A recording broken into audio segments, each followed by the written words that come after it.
Welcome to the Therapist Burnout Podcast, episode 50. Hey, therapist, it's 50 today. It feels like I'm halfway there.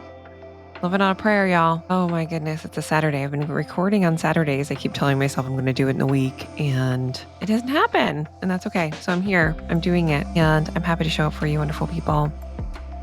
Today is a continuation of a little series I'm doing this month of why it's hard to make change. I don't remember what I said in the last episode, why you can't make a change. We'll go with that, something. So in episode 49, I talked about fear and why fear is holding you back from making the choices that you need to make in your career, in your practice, in your life, because you're burnt out. That's the point. And burnout feels really scary. So I think just to remember myself when I was in peak burnout, that I was really scared about what it meant. And so just know you're not alone in that. And a lot of people feel that way. I this week was listening to Rachel Rogers this week talk a little bit about burnout. And she was coaching someone that she works with who's a business owner on burnout and why pushing actually isn't successful. It's not going to lead you to make more income, to take more clients, because you're doing everything yourself. And there's only so much resources that we have individually, right? If we only have a finite amount of resources, then we really need to protect you from yourself sometimes. I know that because I'm living it again. So burnout creeps in for me every once in a while. Have been talking to my partner over the past couple of weeks because my workload has increased. I work a contract job, and last month we lost our dear dog. It was just so awful. And so it was like a week and a half where I just didn't get anything done. And I had a high workload at the contract job, came back from vacation. So I had like a week off. I didn't do any work. No, I can't say that. Maybe I did some like kind of planning. I didn't do any work. And so the past 2 weeks have just been really busy. My shoulder's been hurting.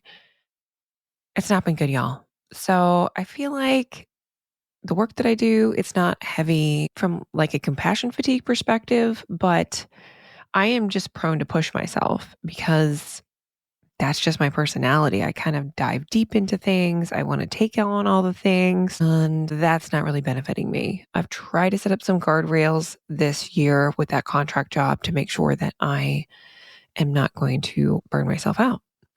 However, I found that I really need to think through some more of it. And the topic today is you're tired AF. If you are depleted, you cannot make huge decisions with a great deal of certainty of time. So you're not afforded the ability to feel like, I really took my time. I thought about this. I made a great decision, all the things, right? When you're in a chronic depletion, you can't do that. And so for some of you, I feel like you want to either close your private practice, start something else. Maybe that looks like some kind of coaching offer. Maybe that looks like speaking. Maybe you're like, I don't want to do any of that. I want to get another job, or I just want a break. I just need to rest. And so somewhere you are there, you have no idea what you want to do next. And that's even scary. So if we're going back to the fear episode, you're fearful because you have no freaking clue about what is next after this. And so that brings up all kinds of identity issues of just spiraling and what the behavior looks like. Now I work in schools. And so we're thinking about like, I look at functional behavioral analysis a lot about what is the function of the behavior. So for a lot of my clients, they are spinning and doing a lot of activity, thinking that's helping them make a decision, because I'm laughing because I did it too. Should I start doing intensives? Should I don't know, start some groups? Maybe that'll get me out of one-to-one, and doing all the things that I was trying to do. And so I just want to give you some points about when you are in chronic depletion, and that's what burnout looks like. I think we therapists just have a different flavor of it. But I think, how do you start to untangle the web? And I think for a lot of us, at the end of the day, we get to the end of our clinical day. And for me, sometimes I do work clinically. I use my license. I just don't work in a therapy capacity anymore. I'm a psychologist. At the end of the day, or for me anyway, when I leave work doesn't end. So second shift starts, right? So I'm there with my kids doing all the things, taking people to drum practice, making dinner. And I feel like I'm constantly working until literally my kids go to bed. Either I go to sleep or I watch a 30-minute show and fall asleep on the couch. And part of that is season of life, right? Part of that is I'm in a busy season. And, with the ages of my children, I only have a few more years of putting them to bed and doing all this stuff. And so I try to look at that. But right now it's like, it's busy. And it feels like a lot. And so if you're like me and it's go, go, go, go, go all day long, and maybe you don't have kids, but you have other things, like you feel like you're constantly on with the clinical pieces or work never stops. Maybe you're, on there responding to clients or trying to figure out your next offer or doing all the things and you're not allowing yourself to rest. And so, I have some ideas on if you literally have no space and that's why you can't make a decision, but you need to make a decision because you can't go on the hamster wheel anymore. You need to get off.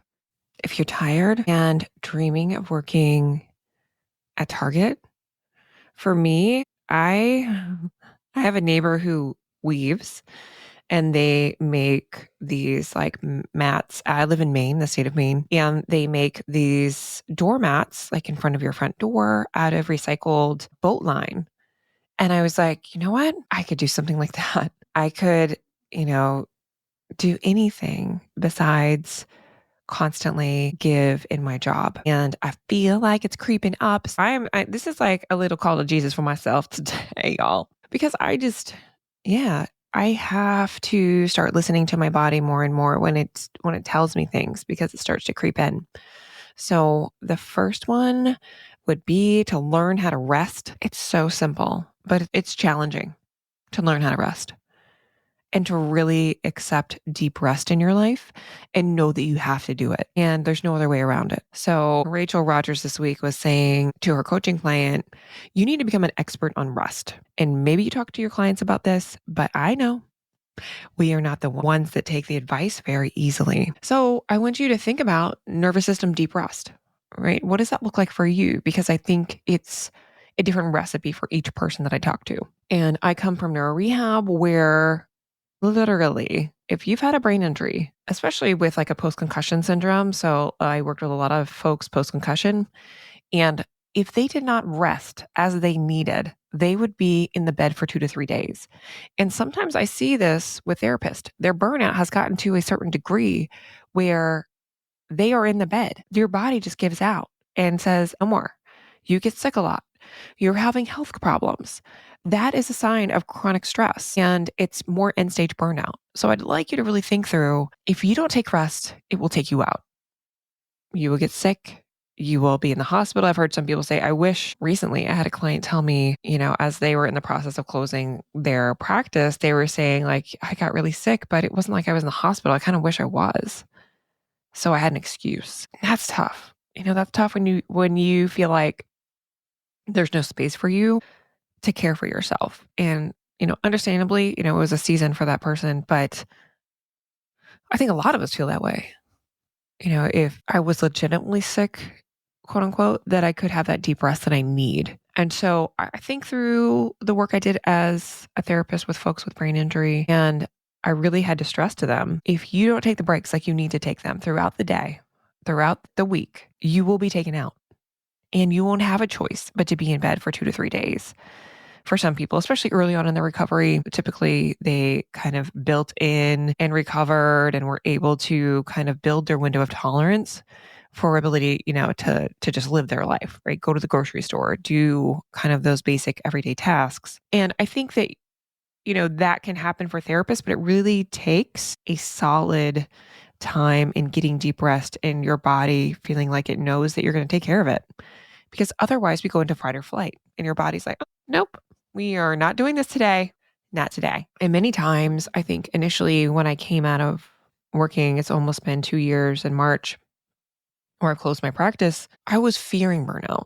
So I was in fear that I would go back to burnout. My burnout also coincided with a panic disorder.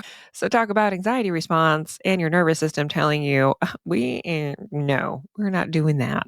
And so I know that when I walk this line of depletion, that the consequences are pretty heavy for me, right? My body could take me out. My body could just, you know, suddenly get sick, suddenly decide that, I'm going to have a panic attack over something. I don't know what it is. And I know I have great strategies for that now. I went through, nearly a year and a half of EMDR, and like driving isn't the same completely. I don't have panic attacks. I don't deal with that, but I don't quite feel normal. For you just to know that like your body has changed from this work. And I think the expectation that you can take on the level of work you took on early in your career when maybe you had like way lower stress, you didn't have family at home, you didn't have a house to manage, you didn't have two pets. Now my poor puppy passed away, as I mentioned. Such a grounding presence for me. Can we just pause for a moment, because my dog was a place of rest for me. I get emotional, y'all. I'm gonna leave that in. I'm just gonna grief. Especially with a beloved pet, I just didn't realize how much that relationship affected me. He was my therapy dog. He helped clients through things. So it turned out that I'm discovering things as I'm recording this process about what I need. Not surprising. Not surprising that my puppy, had been a place of rest and daily rest. Petting them, we, know all the research on petting an animal and the oxytocin release that we get when we pet an animal for more than 30 seconds. And so if you have a beloved pet, I hope that you are, utilizing them to rest during the day, to, rest at night. Okay.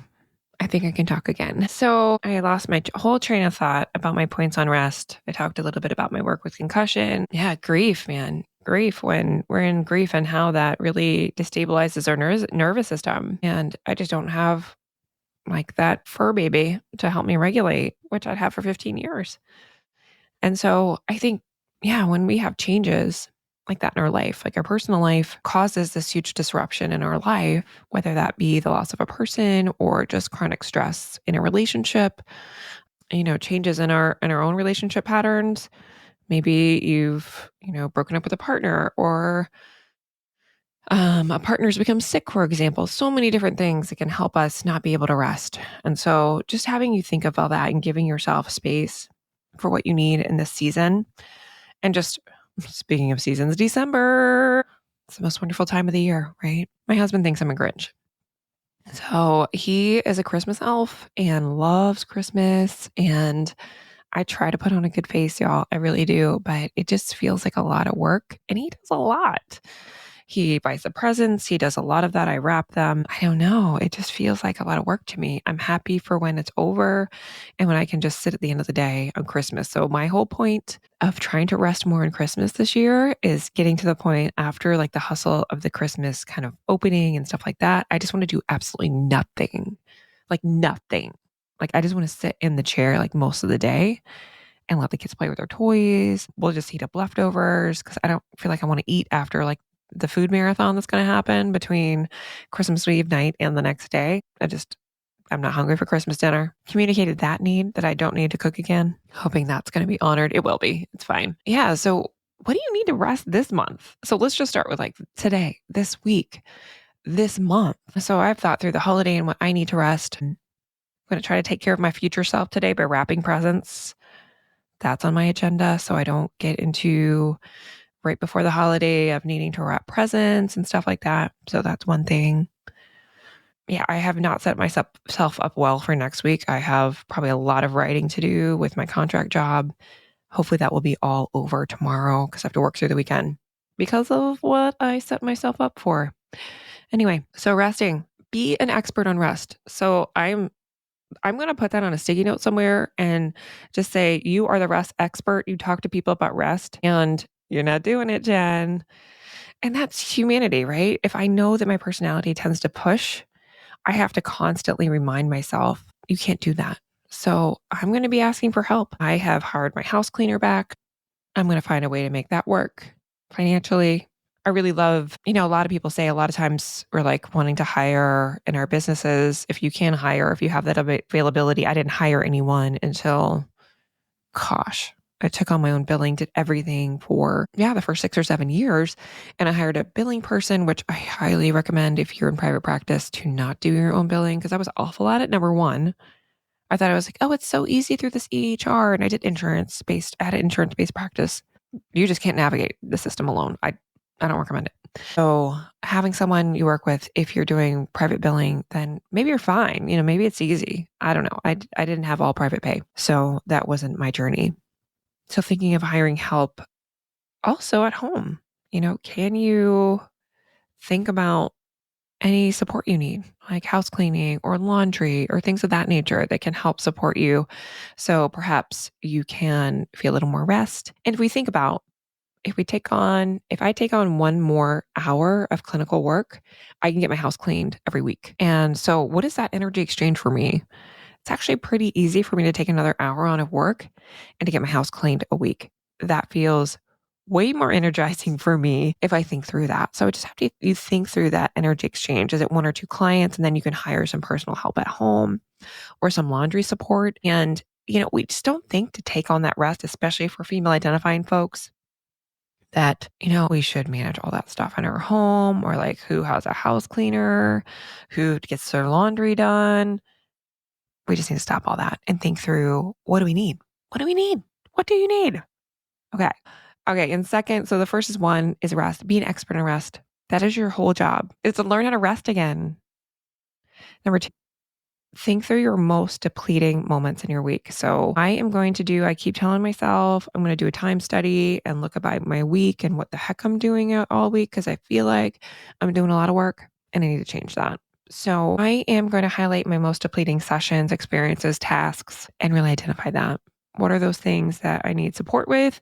What can I let go that I don't need to do anymore? Right? Just not do it. Period. Stop. I'm not doing that anymore. I'm going to see what it is. So I usually ask, everyone I work with, if they're still in therapy, what are your most depleting sessions every week? And then looking clinically at those situations, at those clients, do we need to refer out? Do you need to terminate services? Discharge. Maybe they've met treatment goals, but they just want to do check-in therapy and they're just draining you, or they need another service because you've been with them. You've worked on, the whole therapeutic, you've, provided them everything you can provide them in therapy or the therapy that you do. And it's time to go. It's just time to go. And sometimes you just need that little, I think my clients need the support rather for me to encourage them to say, are they done? Are you done? You can be done. And so I've worked with people on discharging those clients that, why are we still holding on to them? And we don't stop to pause to say, I am not effective in this relationship anymore. And the client is no longer benefiting. And so even ethically, if we're looking at ethically standards, then we should discharge. So I've talked a lot about that in my termination episode. That's 35. I'm going to look it up. Yes. So episode 35, check that out if you want some more thoughts on when to let people go. All right. And number 3, give yourself more space in your schedule. I'd like you to think about, where are spaces where I could be more human? Where can I walk? Where can I have more enjoyment in my day, in my week? And when that's reduced, what are my signs and symptoms? So for me, Friday was supposed to be my regulation day, and I've been working on Fridays. It's not been good. So I have to really think about, in the new year, kind of taking back my Fridays as my regulation day. And what does that look like, right? That might look like I have reduced capacity for clients or for taking on contract work. And so I had to kind of look at that, look at what I need. And so part of me feeling more human is, doing the things that I love. And I love fitness instruction. I teach 2 classes a week. I teach like this yoga-ish format, and I also play tennis. And those times I feel like, are life-giving for me, and I really enjoy them. Also, I think I'd just like to maybe have a date night at least twice a month and that's money. So I have to kind of think of how are we going to make that happen? How are we going to, get a sitter or do something like that where we can go out and have some more time together. Parenting in this season right now has been tricky for us.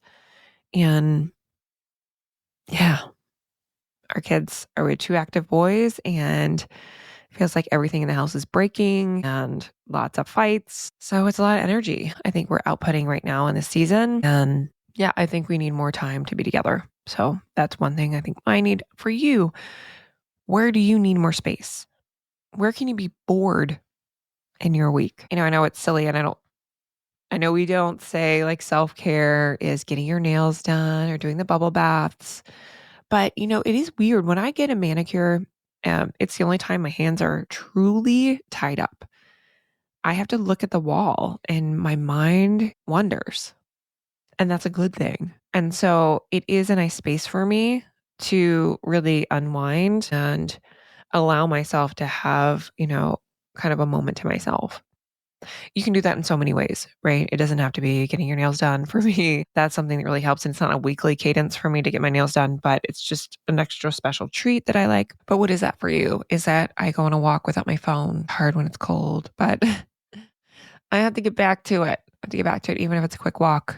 I just listened to an episode on Speaking of Psychology, which is the APA's podcast. And I would love to have this guest on to talk about her research was on winter, and she lived up near like the Arctic Circle for a year and kind of studied what do they do in that community to help them enjoy the cold, enjoy winter, and why is actually winter important for us.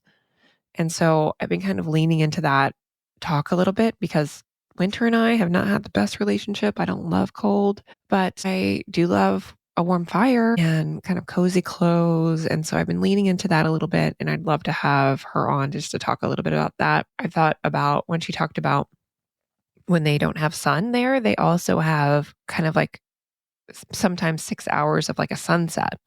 And I'd be like, well, that's kind of cool to have a 6 hours of a sunset. So I'm just thinking through different things about what kind of winter brings. I usually get to see the sunrise every day here. The sunrise is probably around 6:30 right now where I live. And while it gets dark before 4 right now, I've been enjoying sunrises. So in the summer, it's super early where I live because we're one of the first people to see the sun in the United States. So our sunrises are sometimes in the summer like 4 a.m. So I'm not going to see the sunrise in the morning. So I've been enjoying that, looking at the sunrise. And we had snowfall last week, and I really love seeing the snow.